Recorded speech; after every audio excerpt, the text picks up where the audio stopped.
Hi guys. कैसे हैं आप सभी? उम्मीद करता हूँ बहुत अच्छे होंगे। तो चलिए स्टार्ट करते हैं। तो हमने क्या पढ़ लिया था? हमने सिलेबस डिस्कशन किया था और हमने सिलेबस डिस्कशन कर लिया था हिस्ट्री का। हमने जो ये फर्स्ट पार्ट है ये वाला क्लियर कर लिया था। आपको मैंने हिस्ट्री में जो 5 चैप्टर हैं आपके वो सारे बता दिए थे। ये 20 मार्क्स का होता है। 20 मार्क्स का होता है। कौन कौन से? 9 होते हैं। जो 9 होते हैं ये हैं आपके घटनाएं और प्रक्रिया के। जो फ्रांसीसी क्रांति है, यूरोप में समाजवाद है, रूसी क्रांति है और हिटलर का उदय कब हुआ, इस चीज़ के हैं 5 तो ये 9 तो ठीक है। उसके बाद जो आपके 6 नंबर हैं इन 20 में से वो कौन से हैं? वो हैं जीविका और अर्थव्यवस्था वाले। ठीक है। उसके बाद क्या आता है भैया? उसके बाद आपका 5 नंबर का आ जाता है मानचित्र कार्य। 5 नंबर क्या आ जाता है? यह है 5 नंबर का मानचित्र कार्य है। जो भी क्रांति जहाँ हुई उसको मानचित्र पर आपको दर्शाने के लिए बोल सकते हैं। बाई चांस वरना बोलेंगे नहीं।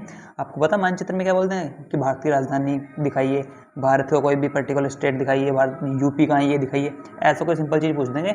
या भारत की औद्योगिक राजधानी बताइए, ऐसा कुछ सिंपल सा पूछ लेंगे, ज़्यादा परेशान ना हो। आज हम बात करेंगे हमारा ये वाला टॉपिक। ठीक है। मतलब कि जो अपनी सोशल स्टडीज़ है, सामाजिक विज्ञान है, उसका सेकंड पार्ट समकालीन भारत पार्ट 1। पार्ट 2 आएगा 10th क्लास में। तो contemporary India part first geography. ये कितने नंबर का है? ये भी कितने नंबर का है? ये है 20 नंबर का। कितने नंबर का है? 20 नंबर का है। कैसे कैसे मिलेंगे? तो इन 20 में से 7 आपको मिलेंगे जो इकाई 1 है, 8 मिलेंगे इकाई 2 के। ठीक है। 7 और 8 15 चैप्टर पूरे हो चुके। अब 5 जो 5 हैं आपके, जो आपके 5 नंबर हैं, ये किस चीज़ के मिलेंगे आपको? मानचित्र कार्य के। ये आपको किस चीज़ के मिलेंगे? मानचित्र कार्य के। तो आइए पहले समझते हैं कि जो हमारे चैप्टर हैं इनमें क्या बताया जाएगा थोड़ा सा, केवल क्योंकि सिलेबस डिस्कस कर रहे हैं। आपको पता है मैंने पहले बताया भी है, हम केवल सिलेबस डिस्कस कर रहे हैं। सिलेबस में आपके कौन कौन से चैप्टर हैं, हमें क्या क्या पढ़ना है, थोड़ा बहुत देख रहे हैं केवल। ठीक है। ज़्यादा डीप में लेकर जाऊँगा, ज़्यादा डीप तो चैप्टर में समझाया जाएगा। ठीक है। तो कुछ हार्ड सा नहीं बताऊँगा। तो हमारा पहला चैप्टर है भारत आकार और स्थिति। पहला चैप्टर ये वाला, भारत आकार और स्थिति, India size and situation location करके है। ठीक है। तो भारत का आकार क्या है, भारत की स्थिति कहाँ है, वो सारी बात बताई जाएंगी। कि भारत के, मान लिया देखो आपको मैं दिखाता हूँ, एक है, हाँ ये है भारत। ये भारत का आपको दिख रहा है, इंडिया फिजिकल मैप है ये। ठीक है। तो भारत की स्थिति क्या है? जैसे कि आपको दिखेगा कि भारत के, देखो दिशाएं कैसे होती हैं, ऐसे करके, यहाँ उत्तर, यहाँ दक्षिण, यहाँ पूर्व, यहाँ पश्चिम। तो जो भारत है, भारत के पश्चिम में क्या है? अरब सागर। भारत के पूर्व में क्या है? बंगाल की खाड़ी। नीचे क्या है? नीचे आपको दिख रहा होगा इंडियन ओशियन, मतलब कि हिंद महासागर। अच्छा। भारत के उत्तर में महान हिमालय पर्वत। भारत के उत्तर में ये ऐसे करके महान हिमालय पर्वत। और आपको दिखेगा ये केवल भारत में नहीं है, नेपाल से भी जा रहा है, भूटान से भी होते हुए जा रहा है और भारत के एंड तक जा रहा है। फिर यहाँ से आके ऐसे मुड़ जाता थोड़ा सा। ठीक है। तो उस चीज़ पे चर्चा करेंगे आज हम। तो भारत का जो आकार है वो कैसा है? देखो भारत का आकार कैसा है वो आपको दिख रहा है। ठीक है। भारत का आकार कैसा है वो आपको दिख रहा है, ये ऐसे करके। ठीक है। ये ऐसे करते हुए फिर नीचे तक जाएगा, यहाँ से ऐसे। ठीक है। ये ऐसे। ठीक। तो इस तरीके से भारत का पूरा आकार है। तो आपको भारत के आकार के बारे में ज़्यादा कुछ नहीं आएगा। पूछ लेंगे कि भारत के जो दक्षिण में स्थित कोई जलाशय है उसका नाम बताइए, वो हिंद महासागर है।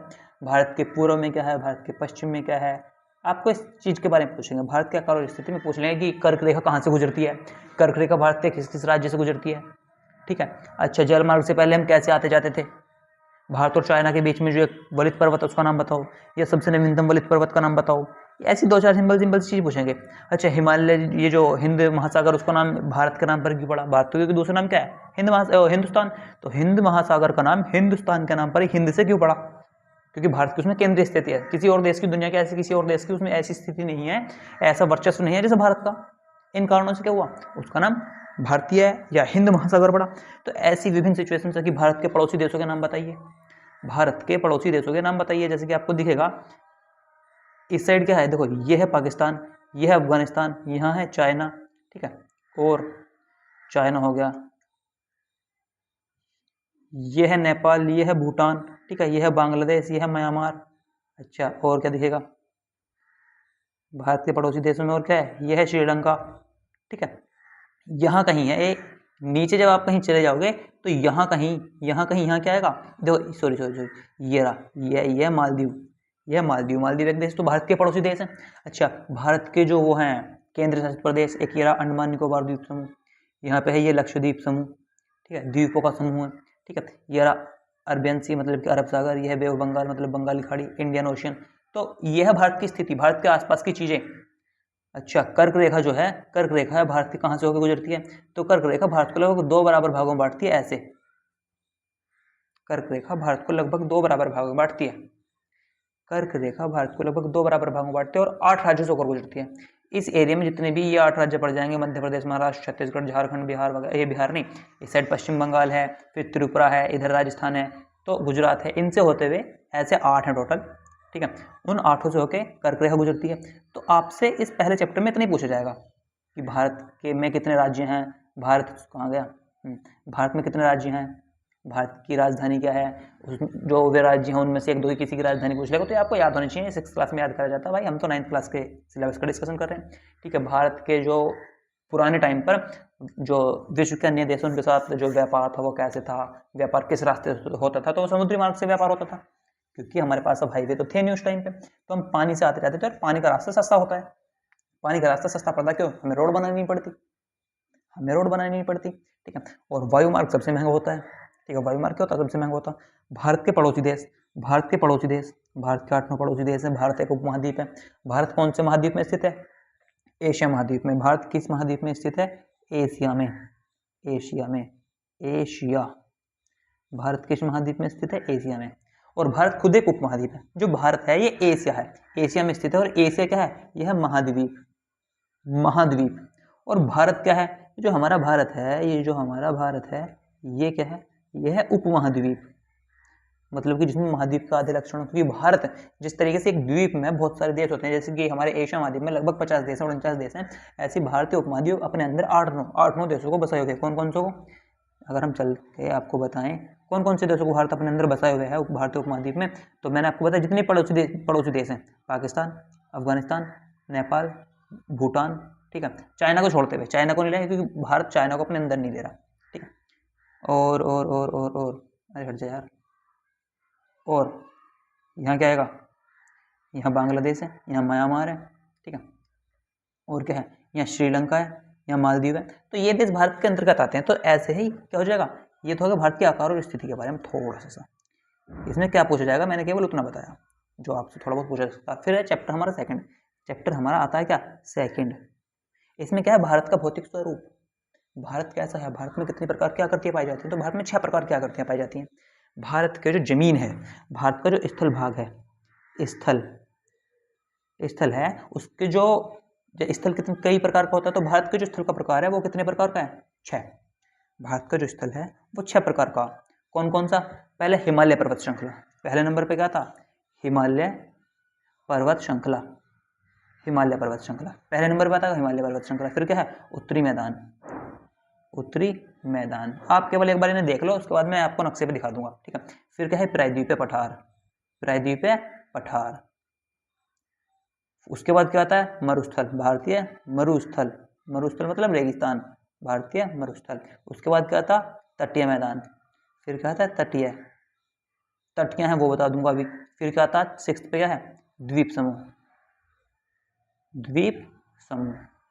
तो भारत में 6 प्रकार की आकृति पाई जाती है, भारत के स्थल की 6 प्रकार की तरीके पाए जाते हैं। कितने तरह का स्थल है, तो भारत के जो भारत जो है उसमें 6 प्रकार की स्थल आकृतियाँ पाई जाती हैं।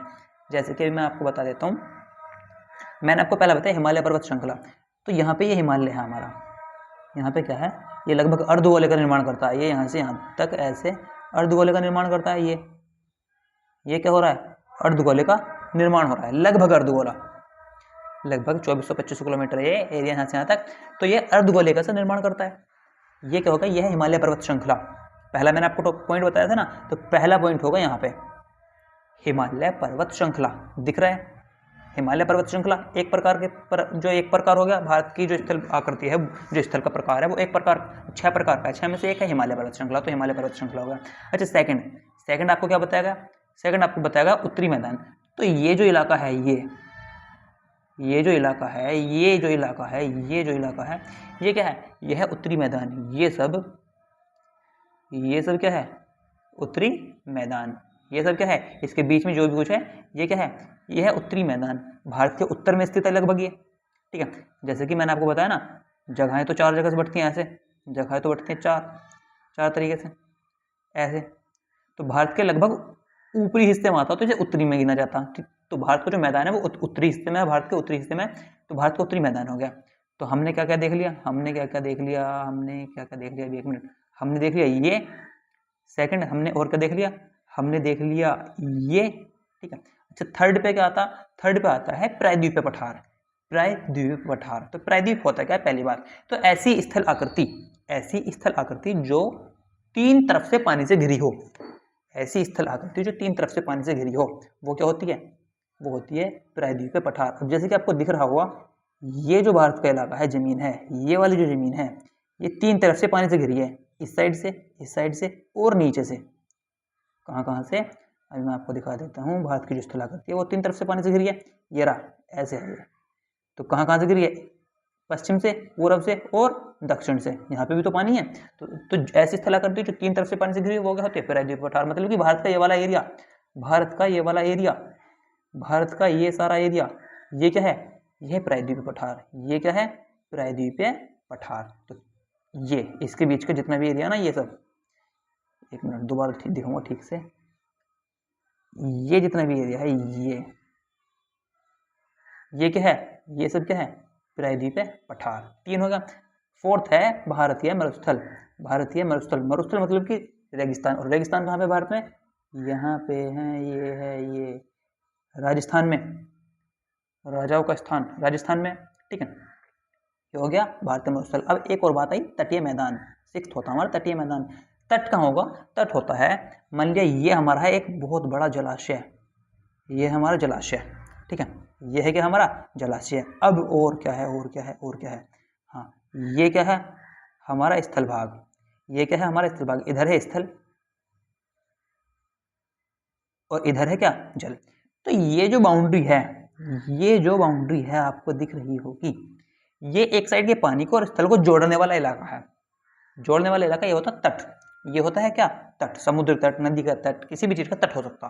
किनारा, नदी का किनारा जहाँ से आकर स्थल भाग मिलता है, वो होगा तट। तो ऐसे आपको भारत में दिख रहा होगा बहुत सी जगह, जैसे कि इधर तो पानी है, अंदर जमीन है। तो ये जो इलाका है, ये क्या है? यह है तटीय इलाका। ये जो इलाका है आपको दिखेगा, आपको दिखाई देगा, ये जो इलाका है, सॉरी ये जो इलाका है, ये सब क्या है? ये तटीय मैदान है, क्योंकि एक साइड के पानी को जमीन से जोड़ रहा है, और ऐसी जमीन जो एक साइड के पानी को जमीन से जोड़ती है वो क्या होता है? तट। तो ये क्या है? ये सब क्या है? ये है तट। अच्छा नेक्स्ट क्या है? द्वीप समूह क्या होता? द्वीप समूह ऐसा एक क्षेत्र होता है, इसे मैं बड़ा कर लेता हूँ, ये कर लेता हूँ, है ना। अब हम चलते हैं यहाँ पर, आपको थोड़ा सा क्रिएशन करके दिखाऊंगा। ये मान लिया ये है कोई हमारे पास पानी, ये क्या है हमारे पास कोई जल क्षेत्र है, जलाकृति है हमारे पास, ये हमारा पानी, ठीक है। ये है मान लिया हमने हमारे पास पानी, ठीक है। हमारे पास ये क्या है? पानी है ये हमारा, ठीक है। हमने क्या मान लिया? ये हमारा पानी है। अब पानी के बीच में जब आपको कहीं कोई टापू दिखाई दे जाए, ये सब क्या है? ये सब है हमारा पानी। ये सब क्या है? इसके अंदर जो घेरे के अंदर मैंने ले दिया, ये क्या है? पानी। ये क्या है? वाटर, W से वाटर। अच्छा अंदर क्या है? ये अंदर क्या है? ये जो है हमारा, ये जो अंदर है, ये जो हरे रंग का मैंने आपको अंदर दिखा रखा है, ये जो आपको हरे रंग का है अंदर, ये क्या है? चारों साइड के पानी से घिरा हुआ है, एक स्थल भाग है। तो ऐसा स्थल भाग जो चारों साइड से पानी से घिरा हो, वो होता है द्वीप। जैसे कि मैं आपको एक फॉर एन एग्जांपल दिखा दूं, ये क्या है? ये जो हमारा भाई है, चलो भी 0 हो जाओ, ये जो हमारा भाई साहब हैं श्रीलंका, ये इस साइड से पानी से घिरा हुआ है, यहाँ पे भी देखो पानी आ रहा है, यहाँ पे भी पानी, ये हर तरफ से पानी से घिरा हुआ है। ये हर तरफ से क्या कर रहा, पानी से घिरा हुआ है, तो यह है द्वीप। तो द्वीप देश है भारत के पास कौन सा, श्रीलंका। ऐसे ही आपको सेकंड एग्जांपल दिखाई देगा क्या, मालदीव, ये भी चारों साइड से पानी से घिरा हुआ है, ये भी क्या कर रहा है, चारों साइड से पानी से घिरा हुआ है। अच्छा, तो ये आएगा आपके सेकंड चैप्टर में कि भारत की स्थलाकृति कौन कौन सी कैसी है, भारत की स्थलाकृति कैसी है, कहाँ की स्थलाकृति कैसे पूछ सकता, आपसे पूछ सकता कि उत्तर प्रदेश की स्थलाकृति कैसी है। ये है हमारा उत्तर प्रदेश, उत्तर प्रदेश की स्थलाकृति कैसी है, ये भाई साहब इसे मत लेना उत्तर प्रदेश में, मैंने आपको केवल एक छोटा सा दिखा दिया नक्शा करके, उस उत्तर प्रदेश की स्थलाकृति कैसी है। तो उत्तर प्रदेश मैंने आपको बताया ये एरिया है, ये जो एरिया है ना, ये एरिया है कौन सा, उत्तरी मैदान। तो उत्तर प्रदेश का एरिया कौन सा, मैदानी इलाका। दिल्ली है, दिल्ली किस इलाके में आती है, मैदानी इलाके में आती है। यहाँ पंजाब है, हरियाणा है, और वो है हिमाचल प्रदेश है, यहाँ पे सब ये कैसे आते हैं, ये है मैदानी टाइप के एरिया। यहाँ ये मध्य प्रदेश है, ठीक है, आपको दिख रहा होगा मध्य, ठीक है। तो ये मध्य प्रदेश वाले इलाके हैं, ये छत्तीसगढ़ है यहाँ पे, ये सब कहाँ आते हैं, ये इलाका कहाँ आता है पूरा, ये आता है आपसे उत्तरी मैदान में। अच्छा, आपसे पूछ सकता प्रायद्वीपीय पठार कहाँ है, प्रायद्वीपीय पठार ये रहा, प्रायद्वीपीय पठार होता क्या है ये पूछ सकता। अच्छा, द्वीप समूह क्या होता है, द्वीप क्या होता है वो पूछ सकता। जो तो ऐसी स्थलाकृति जो चारों साइड से पानी से घिरे हो द्वीप है, और ऐसी स्थलाकृति जो तीन तरफ से पानी से घिरी हो वो है क्या, प्रायद्वीप, प्रायद्वीप, ठीक है। ये बंगाल की खाड़ी है, बंगाल की खाड़ी क्या होती है, जो तीन तरफ से जमीन से घिरी हो, तो तीन तरफ से देखो जमीन से घिर रही है तो ये खाड़ी है, ठीक है। सागर तो है ही खुला खुला, जैसे कि ये अरब सागर है, ये तो सारा खुला खुला हो ही जाएगा, ठीक है। बड़ा हिंद महासागर है, ये खुले खुले खुले हो जाते हैं, ठीक है। तो ऐसा आता। अब थर्ड चैप्टर क्या आता हमारा, आता था कहाँ पे था भैया, आ जाओ। हाँ, थर्ड चैप्टर क्या आएगा हमारा, थर्ड आएगा इसी से रिलेटेड एक होता अपवाह। थर्ड चैप्टर में क्या बताया जाएगा, थर्ड चैप्टर में हमें आपको सरकार ने पढ़ने के लिए दिया है अपवाह। अपवाह होता क्या है, तो अपवाह होता है, देखो पहले तो मैं आपको पढ़ के बता दूं इसमें है क्या क्या। भारत में अपवाह तंत्र मतलब नदियों का तंत्र, हिमालय की नदियां, प्रायद्वीप की नदियां, झीलें, नदियों का अर्थव्यवस्था में महत्व। तो नदियां क्या हैं, नदियां कहाँ से निकलती हैं, किधर जाती हैं, किधर से स्टार्ट होकर किधर गिरती हैं, ये सब नदियों के अपवाह तंत्र के अंदर आता। हिमालय से कौन सी नदी निकलती है, प्रायद्वीप से कौन सी नदी निकलती है, कहाँ गिरती है, अच्छा नदियों का हमारी अर्थव्यवस्था में क्या महत्व है। तो इस तरीके के क्वेश्चन इससे बन सकते हैं अगर आपने ठीक से पढ़ा तो अपवाह क्या होता है कि सतही जल होता है। सतही जल मतलब कि जमीन पे बहने वाला जल, जमीन पे बहने वाला जल जो बारिश या बर्फ के कारण अपने उफान पर आ जाता। बारिश या बर्फ के कारण बारिश हुई या बर्फ पिघल गया, वो पिघला तो अब पानी बन गया, पानी बन के बह रहा है, अच्छा खासा उसकी जो मात्रा है वो अच्छी खासी है, अच्छा ढलान के अनुसार इधर उधर जहाँ भी बहता जा रहा है, तो वो एक जल चक्र का निर्माण करता है, वो एक जल चक्र का निर्माण करता है। मान लो इस साइड की नदियाँ ऐसे जा रही हैं, उस साइड की नदियाँ ऐसे आ रही हैं, तो ये होगा जल चक्र हमारा, ठीक है। अच्छा, बारिश हुई, नदियों में पानी गया, नदियों से सागर में गया, सागर से प्रकाश संश्लेषण वो उसकी वाष्पीकरण की प्रक्रिया हुई, वाष्पीकरण होके दोबारा जो ये हमारे बादल है, बादलों में पानी भर गया, पानी से फिर वर्षा, ये होता है जल चक्र। तो इससे जल चक्र की क्रिया भी चलती रहती है, तो ये होता है हमारा अपवाह, ये होता है अपवाह। अब कौन सी नदी कहाँ से निकलती है, क्वेश्चन बन सकता, जैसे आपको बताया गया कि नदी कौन सी कहाँ से निकलती है, तो भारत की सबसे बड़ी नदी कौन सी है, भारत की सबसे बड़ी नदी कौन सी है, दिख रहा है क्या प्यारे विद्यार्थियों, भाइयों बहनों, दिख रहा है, गंगा। भारत की दोबारा देख लो, भारत की सबसे लंबी नदी कौन सी है, गंगा। और आपको एक दिखता होगा यमुना, कभी दिल्ली गए हो तो जाते रहते हैं वैसे तो दिल्ली में क्या है आप देखोगे कि यमुना बहुत आपको लंबी चौड़ी दिखाई देगी, लेकिन गंगा के अंदर यमुना कब में मिलकर खत्म हो जाती है पता भी नहीं चलता। मान लो ये माना अभी मैं आपको बता देता हूँ, मान लो ये है आपकी गंगा नदी, तो यमुना का पता क्या रोल रहता, यमुना का रोल ये होता है, यमुना का रोल ये रहता है कि वो ऐसे आके चुप मिल जाती है, बस ऐसे आके एक साइड से आके घनी, बताऊँ क्या होता है, बहुत दूर से शांत चलेगी। जैसे ये मान लिया हमारे पास, एक मिनट सॉरी यार क्या कहाँ गए, ठीक है, हमारे पास ये है बीच में सब गंगा, अब यमुना जी नदी जाएंगी हमारे पास जो रिवर है, और वो क्या करेगी पता है, वो बहुत दूर से साथ चल रही है, वो बहुत दूर से साथ चल रही है, अब आके एकदम मिल जाएगी, अब ये गंगा का ही भाग बन जाएगी, ये गंगा का ही भाग बन जाएगी, ठीक है। तो कौन सी नदी किस में मिलती है, गंगा की सहायक नदियाँ, ठीक है। भारत में बहुत सारी नदी पाई जाती हैं, ब्रह्मपुत्र है, गंगा है, चंबल है, चेनाब है, ठीक है, तापी है, ताप्ती है, कावेरी, कृष्णा, गोदावरी, महानदी, तुंगभद्रा, सोन, चंबल, ठीक है। तो बहुत सारी नदी पाई जाती हैं, वो नदी किसकी सहायक है, उन नदियों की सहायक नदी कौन सी है, कौन सी नदी कहाँ से निकलती है। तो भारत की जो नदियाँ हैं वो मेनली दो जगह गिरती हैं। अच्छा, निकलने वाली भारत की नदियाँ दो तरफ से निकलती हैं। भारत की नदियाँ दो जगहों से निकलती हैं, या तो हिमालय से, या तो इस हिमालय से, या तो इस हिमालय से निकलती हैं, या तो इस हिमालय से निकलती हैं। अच्छा, हिमालय में बर्फ और बर्फ तो हमेशा पिघलता रहता है, तो हिमालय से निकलने वाली नदियाँ जो होती हैं वो सदाबहारी होती हैं। वो कैसी होती हैं, सदाबहारी। सदाबहारी कैसी, जो हमेशा चलती हैं। अच्छा, दूसरी तरफ हमारी नदियाँ कहाँ से निकलती हैं, हमारी नदियाँ निकलती हैं प्रायद्वीप से भी। प्रायद्वीप से भी नदियाँ बनती है, क्योंकि यहाँ पे भी छोटा मोटा क्रिएशन होता चलता रहता। तो यहाँ की नदी कैसे हैं, ये बरसात में चलती हैं। बारिश हो गई, पानी पड़ गया तो अच्छा ये बह रही है। तो यहाँ की नदी बारहमासी नहीं होती, ये होती है मौसमी। ये होती है कैसी, मौसमी। मौसम के अकॉर्डिंग बहती रहती है। मौसम खत्म, बारिश का मौसम खत्म तो ये सूखी पड़ी है। लेकिन जो हमारी ऊपर की हिमालय वाली नदियाँ वो कैसी हैं, वो सदाबहार होती हैं, साल के 12 महीने उनमें पानी भरा रहता है। अच्छा, जो भारत की जो नदियाँ हैं वो दो जगह पे मेनली गिरती हैं। कोई नदी जो हिमालय से चलेगी वो यहाँ के ऐसे गिरेगी, जो भी सब चलेंगी या तो वो ऐसे आगे गिरेंगी।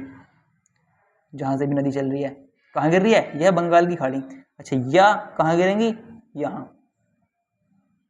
कहाँ गिरेंगी, यहाँ सिंधु नदी भी साइड यहीं गिरती है, ठीक है। तो यह है अरब सागर, यह है बे ऑफ बंगाल, मतलब कि बंगाल की खाड़ी, ठीक है। अरब सागर, बंगाल की खाड़ी। तो भारत की नदियाँ मेन दो तरीके से यहीं गिरती हैं। तो ये था इस चैप्टर में। इस चैप्टर में आपसे यही पूछा समझा जाएगा, ठीक। इस चैप्टर में आपसे पूछने समझने का मतलब यही है केवल। अच्छा हाँ, थर्ड चैप्टर जो हमारा फोर्थ चैप्टर है, हमारा फोर्थ चैप्टर है जलवायु। जलवायु, एक मिनट। जलवायु क्या है, जलवायु होता क्या। तो जलवायु होता है किसी क्षेत्र में, किसी जमीन का कोई क्षेत्र है, भूभाग है, उसमें वर्षों से चले आ रहे मौसम की दीर्घकालिक औसत का पैटर्न होता। मतलब कि मान लो किसी एरिया में पिछले 50 साल से एक जैसे मौसम चला रहा। अगर गर्मी है तो पिछले 50 साल से लगातार गर्मी पड़ रही है। सर्दी है तो पिछले 50 साल से सर्दी पड़ रही है। बर्फ है, धांसू वाली सर्दी मतलब, तो बर्फ ही पड़ रही है। अब आप कहोगे भारत में तो सारी तरीके की पड़ती है। भारत में तो सभी तरह होती है। भारत में सर्दी भी है, भारत में गर्मी भी है, भारत में बसंत भी है, ठीक है। भारत में तो हर तरीके की चीज़ होती है। भारत में तो बसंत भी, मतलब भारत में हर तरीके की जो अपनी मौसम होता। तो भारत की जो जलवायु है, भारत की जलवायु मानसूनी। मानसूनी जलवायु में क्या होता है, आपको बरसात भी देखने के लिए मिलेगी, आपको सर्दी भी देखने के लिए मिलेगी, आपको गर्मी भी देखने के लिए मिलेगी। तो भारत की जलवायु मानसूनी और बहुत अच्छी है, सारे मौसम आपको भारत में दर्शन हो जाते हैं। तो भारत की जलवायु जो है वो मानसूनी है। और जलवायु क्या होती है, जो किसी स्थल क्षेत्र में पिछले 20, 30, 50 साल से चला आ रहा जो मौसम का पैटर्न है, वो होता है क्या, जलवायु। अब जलवायु कई तरीके की होती है, उष्ण वाली, ठीक है, उष्ण है कोई कहीं, ठीक है, उष्ण कटिबंधीय है, कहीं उपोष्ण है,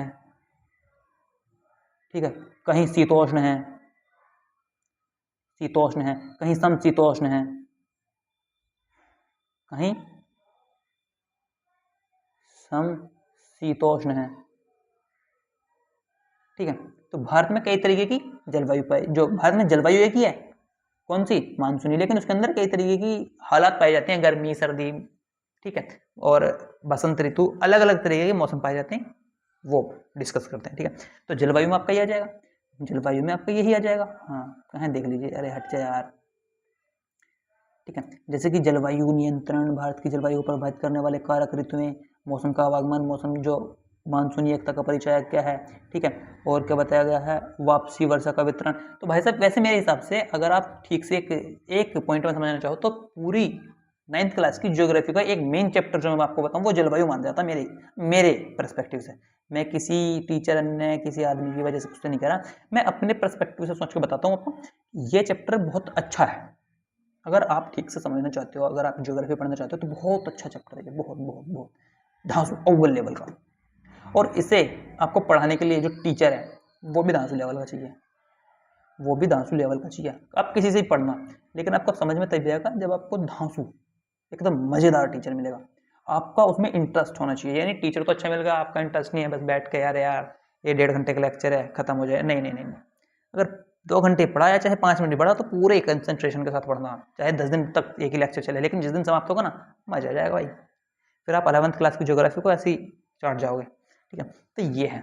अच्छा, मैं इस सारी चीज़ों का अभी डिस्कशन यहाँ पे कर नहीं सकता, मैं यहाँ पे कर नहीं सकता, क्यों, जब भारत में ऋतु क्या है, ऋतु यही है, सर्दी, गर्मी, बसंत ऋतु आदि, ठीक है।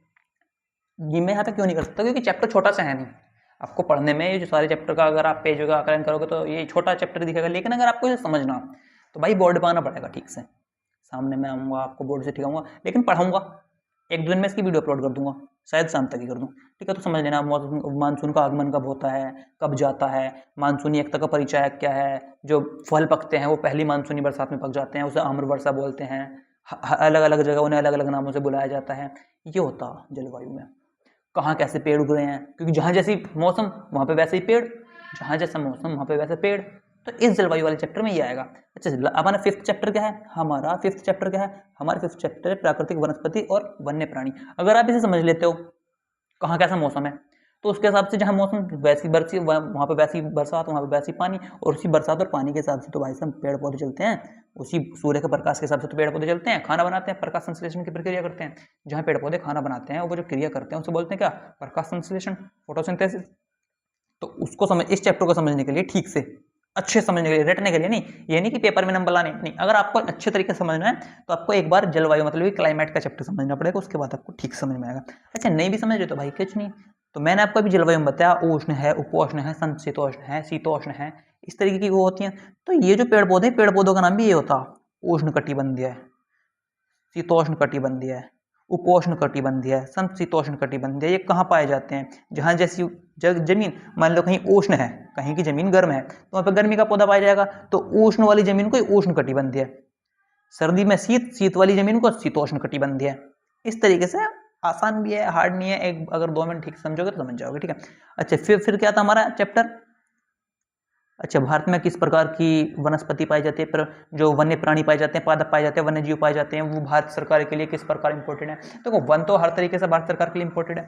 वन तो संसाधन होता ना, वन क्या है? वन है हमारा संसाधन, और संसाधन तो हर तरीके से इंपॉर्टेंट है। मैंने आपको बताया है भाई, संसाधन हर तरीके से इंपॉर्टेंट होता है। संसाधन हर तरीके से इंपॉर्टेंट है। संसाधन इंग्लिश में क्या होता है? रिसोर्स। संसाधन हर तरीके से इंपॉर्टेंट होता देश के विकास में, देश की अर्थव्यवस्था को चलाने के लिए, देश की जो अपना स्वास्थ्य, पर्यावरणीय स्वास्थ्य रखने, अच्छा रखने के लिए, ठीक है, अच्छी तरक्की करने के लिए, हर तरीके से हमें वन जरूरी है। पर्यावरण बनाए रखने के लिए, हमें अपना पर्यावरण बनाए रखने के लिए, एनवायरनमेंट बनाए रखने के लिए हमें क्या चाहिए? हमें चाहिए वन। वन एक मौलिक तत्व हम उसे बोल सकते हैं, तो हमें उसकी जरूरत पड़ती है। इस तरीके से जब आप समझ लेंगे कि कहाँ पे किस प्रकार का पानी, वर्षा क्या हुआ, जलवायु में समझ लेंगे, फिर आप समझ जाओगे बिना पढ़े भी आधे से ज्यादा इस चैप्टर को। फिर आता हमारा क्या? जनसंख्या, सेंसस। जनसंख्या क्या है? जनसंख्या है, जन मतलब कि लोग, संख्या मतलब कि उनकी संख्या, गिनती। तो लोग कितने हैं, लोगों की गिनती क्या है? तो भारत में लोग लगभग 145 करोड़ है, 150 करोड़ है, तो ये भारत की जनसंख्या है। चाइना में मैंने मान लिया 130 करोड़, 120 करोड़, तो ये चाइना की जनसंख्या है। रशिया में मैंने मान लिया 100 करोड़, तो ये रशिया की जनसंख्या है। एग्जाम्पल दे रहा हूँ, रियल ना हो, रशिया की शायद इतनी रियल ना हो, भारत की तो 145 करोड़ के करीब ही है। भारत की तो 145 करोड़ के आसपास ही, 145 करोड़ अगर आप पेपर में लिखोगे तो कोई काटने वाला टीचर है नहीं, क्योंकि ऐसे जो आंकड़े होते हैं ना वो लिखे जाते हैं लगभग में। लगभग में, लगभग से क्या होता? अब 146 हो, चाहे 144 हो, 144 हो, तो वो उसी में काम चल जाएगा। 145 से 145 से 160, 146 और 144 दोनों का काम चल जाएगा, तो इसलिए लगभग में लगाया जाता। जनसंख्या है तो है, ये तो है नहीं कि आपने लगाम लगा ली, अब पूरे 1 साल में कोई भी एक बालक ही नहीं बढ़ेगा, एक भी घटेगा नहीं। तो जनसंख्या में बढ़त भी होती है, घटत भी होती है। जनसंख्या मतलब कि लोगों की संख्या में बढ़ोतरी भी होती है, घटोतरी भी होती है। अच्छा, 2 मरते हैं तो 10 आते हैं, कभी कभी ऐसा हो जाता है 10 आ रहे हैं, 10 जा रहे हैं तो 2 आ रहे हैं। मतलब कि आने जाने क्रम, मतलब कि जीवन और मृत्यु का क्रम लगा रहता है, जीने, जिंदगी और मौत का क्रम लगा रहता है। तो आने जाने की यही प्रक्रिया जनसंख्या को प्रभावित करती है। कहीं पे ऐसा उनका संसाधन अच्छे नहीं है, कहीं पे विकास अच्छा नहीं हुआ हो तो मौत हो जाएगी। किसी को हॉस्पिटल चाहिए, कैंसर है, हॉस्पिटल चाहिए, कैंसर का तो पहले इलाज, ये तो ऐसी बीमारी है जिसका इलाज बहुत असंभव सी बात हो मान लेते लोग। अच्छा, कोई इलाज कर भी रहा है, कोई इलाज करेगा भी, तो ऐसे जो कैंसर वैंसर का जो इलाज होगा वो अच्छे डेवलप एरिया में होगा। आप पड़े हो पहले से गरीबत के एरिया में, अविकसित एरिया में, तो क्या हो जाएगा? मरोगे ना। तो जनसंख्या जो है घने सारे तरीकों से आपको हिलाती भी है और जुलाती भी है। फिर यही जो हमने 7 और 8 नंबर का, ये 7 और ये 8 नंबर का तो कर लिया। 5 नंबर का क्या है? मानचित्र। मानचित्र में क्या आपको बता देगा कि कहाँ से कौन सी नदी निकलती है। मानचित्र में क्या पूछ लेगा?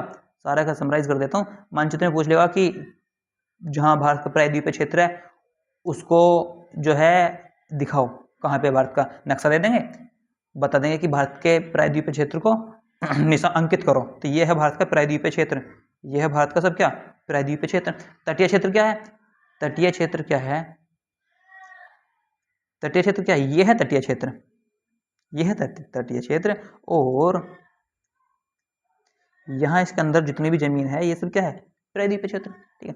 ये है टापू, ये है बे ऑफ बंगाल, ये है अरेबियन सी, ये है लक्षद्वीप, ये है अंडमान निकोबार द्वीप समूह, देख रहे हो ना भाई, दोबारा समझा दूं, ये है क्या, लक्षद्वीप समूह, ये है श्रीलंका, यह है अंडमान निकोबार द्वीप समूह, यहाँ है बे ऑफ बंगाल, यहाँ अरब सागर, यहाँ है मालदीव, यहाँ नीचे ये जो सब है, ये सब है कहाँ, ये जो सब है, ये जो सब है, अगर इन सब की बात करें हम तो ये सब क्या है, हिंद महासागर में, हिंद महासागर में, ठीक है। अच्छा और देख लो, और देख लो, और देख लो, बे ऑफ बंगाल दिख रही है कहाँ पे, यहाँ पे भारत के नीचे की तरफ, ये बे ऑफ बंगाल है, ये अरब सागर है, ठीक है, देख रहे हो, बे ऑफ बंगाल मतलब बंगाल की खाड़ी, अरेबियन सी मतलब अरब सागर। अच्छा पूछ लेते पाकिस्तान कहाँ है, नेपाल कहाँ है, भूटान कहाँ है, म्यांमार कहाँ है, बांग्लादेश कहाँ है, चाइना कहाँ है, भारत, ये तो ये रहा सारा टोटल, ठीक है। और श्रीलंका, मालदीव, ये सारी चीज़ें पूछ लेते हैं, यही है यार, और क्या तीर मरवाएंगे आपसे, 9वीं क्लास के तो बच्चे हो, छोटे से तो बच्चे हो, प्यारे से छोटे से मासूम से बच्चे हो अभी तो आप, ठीक है। हिमालय पर्वत श्रृंखला कहाँ है ये बताइए, तो भाई साहब ये जो अर्धगोलाकार की वो है, इसकी चौड़ाई कितनी है, ये जो यहाँ से यहाँ तक की हिमालय इतना चौड़ा, ये दोबारा दिखाता हूँ यार, ठीक है, आपको ठीक से दिखाऊंगा।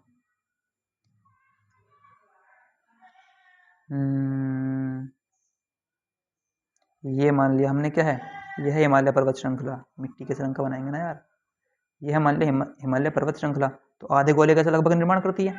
अच्छा तो इसमें होएगा क्या, अब इसमें होना क्या है आगे, यहाँ से यहाँ तक की जो चौड़ाई है आपसे ये पूछ लेंगे, तो ये कितनी है, 400 किलोमीटर लगभग, यहाँ से यहाँ तक की लंबाई पूछ लेंगे, तो यह 24 मतलब कि 2400 किलोमीटर, बात किलोमीटर में चलेगी। हिमालय की ऊंचाई जो सबसे श्रेष्ठ ऊंचाई है वो कितनी है, तो लगभग 875 मीटर, ठीक है, 1000 मीटर भी है कहीं कहीं, तो अमूमन 1000 मीटर आप बता देना, ठीक, इस तरीके से आपका आएगा, ठीक है। तिब्बत कहाँ है, तिब्बत का पठार, तो ये है भाई साहब तिब्बत, दिख रहा है आपको तिब्बत लिखा हुआ, तिब्बत दिख रहा है, ये रहा तिब्बत। चाइना कहाँ है, तो तिब्बत आज चाइना के अंडर आता है, ठीक है, आपको दिख रहा होगा प्लेटी ऑफ तिब्बत, मतलब कि तिब्बत का पठार है ये अफगानिस्तान है, ये पाकिस्तान है, इस तरह की चीज़ होती हैं, ठीक है। तो आई होप कि आप चैप्टर समझ गए होंगे पूरा, ठीक है। तो अभी आप हमने किस चीज़ का, हमने क्या चीज़ देखी, हमने देखा है जलवायु,